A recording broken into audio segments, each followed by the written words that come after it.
Top 10 des pays les plus développés d'Afrique de l'Ouest en 2020.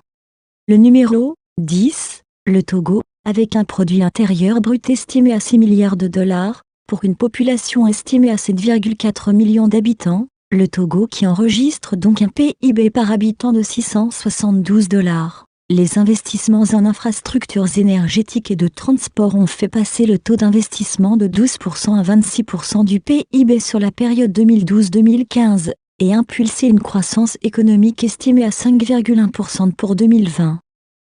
Le numéro 9, le Niger, avec un produit intérieur brut estimé à 10,35 milliards de dollars. La croissance économique est en voie d'accélération malgré un environnement extérieur difficile. Elle devrait passer de 5,2% en 2018 à 6,5% en 2019, a estimé le FMI à l'issue d'une mission à Niamey. Cette croissance sera favorisée par une bonne campagne agricole et la mise en chantier de grands projets d'investissement, souligne le FMI, qui juge la situation budgétaire du pays dans l'ensemble satisfaisante.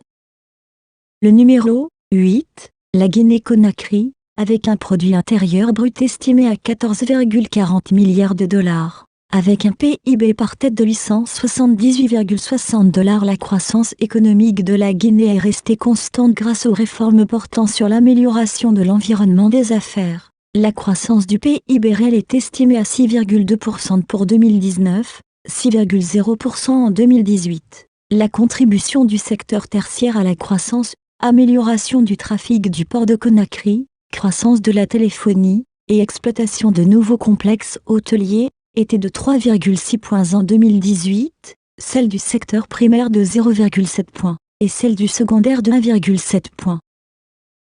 Le numéro 7, Bénin, avec un produit intérieur brut estimé à 15,48 milliards de dollars, et un PIB par habitant de 901,54 dollars. La croissance économique au Bénin reste robuste, estimée à 6,7% pour 2019, en partie grâce à la hausse des investissements publics qui sont passés de 21% du PIB en 2016 à 29,6% en 2019. Du côté de l'offre, la croissance est imputable à la performance du secteur agricole, en tête duquel se trouve le coton dont la production est passée de 269 222 tonnes en 2016 à 726 831 en 2019, à la vitalité du secteur des bâtiments et travaux publics, au regain d'activité de l'agro-industrie, et au dynamisme du port de Cotonou.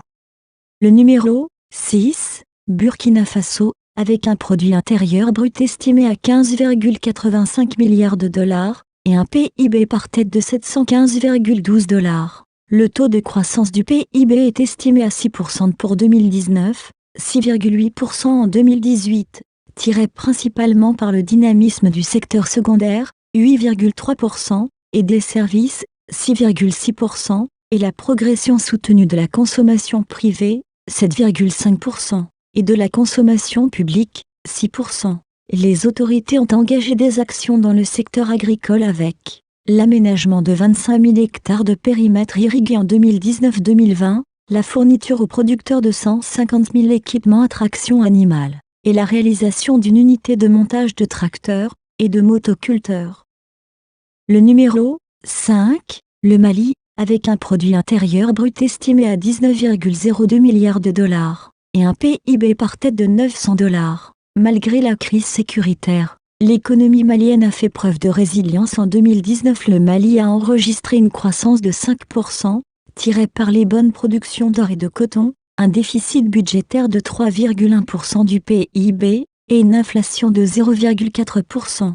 L'endettement public était de 35,5% du PIB fin 2020. La création de la zone de libre-échange continentale, et de la monnaie unique de la CEDEAO, ECO, devrait contribuer à renforcer l'intégration du Mali dans la région. Pour promouvoir le secteur privé, le gouvernement a lancé un programme d'infrastructures économiques de 5 500 milliards de francs CFA qui vise à réaliser 8 700 km de routes et 6 ponts d'ici 2023.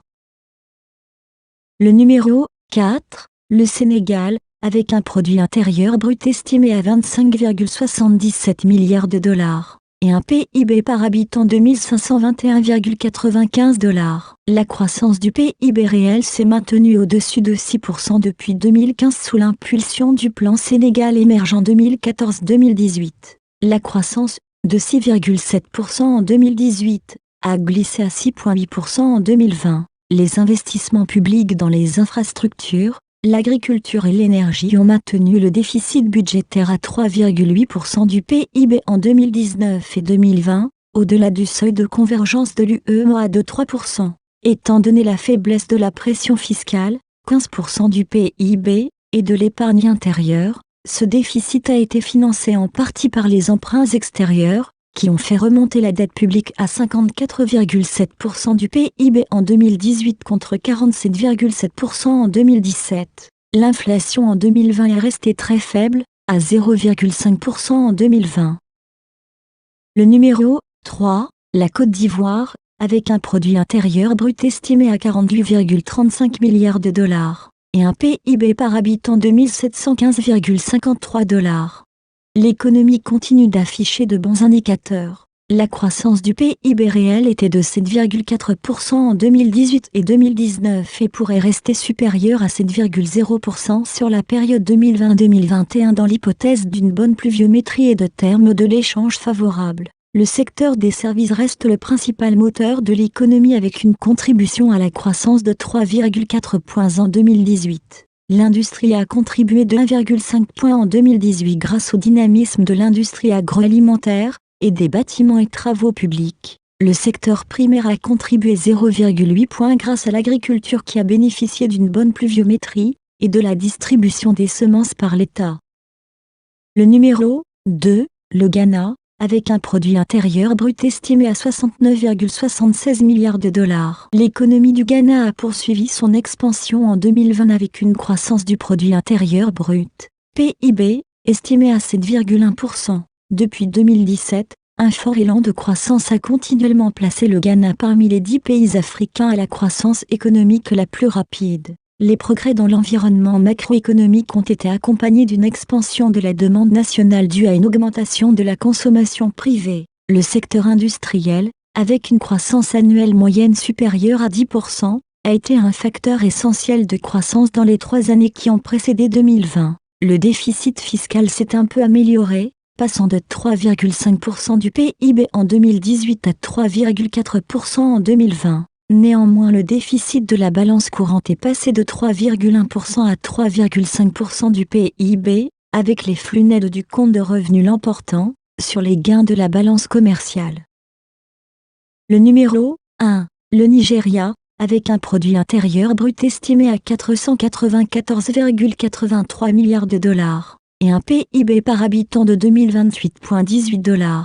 La croissance du PIB réel a été estimée à 2,3% en 2019, soit un peu plus que le 1,9% de 2018, principalement en raison de la croissance du secteur des transports, du secteur pétrolier et des technologies de l'information et des communications. L'agriculture a été touchée par des inondations sporadiques et par des conflits entre éleveurs et agriculteurs locaux. Le secteur manufacturier continue de souffrir d'un manque de financement. La consommation finale des ménages a été le principal moteur de la croissance en 2019, renforçant sa contribution de 1,1% à la croissance du PIB réel en 2018. L'effort visant à rabattre l'inflation dans une fourchette de 6 à 9% s'est heurté à des contraintes structurelles et macroéconomiques, notamment la hausse des prix des denrées alimentaires et des arriérés de paiement, ce qui a abouti à un taux estimé à 11,3% pour 2019.